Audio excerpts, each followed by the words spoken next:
Yung mga mayayaman, ang pinagkakagastusan nila ay yung mga bagay na nakakatipid sila ng oras.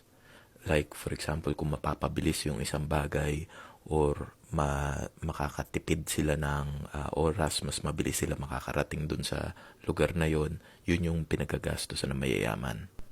Yung mga mahihirap naman, ang pinagkakagastusan nila, yung mga bagay. So, stuff, mga things, mga damit, gadgets, uh, mga gamit lang. Furniture o appliance, mga ganyan. Yan yung pinagkakagastusan ng mga mahihirap. Yung mga taong mataas ang ambisyon, ang pinagkakagastusan nila ay mga bagay na nagbibigay ng education, nagtuturo sa kanila ng something, nakakapagbigay ng skills sa kanila. Yun yung pinagkakagastusan nila.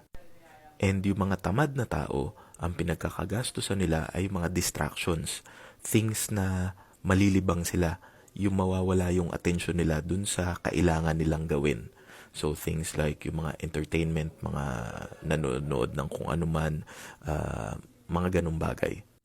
So, ikaw, anong bang pinagkakagastusan mo? Saan mo ginagastos yung pera mo?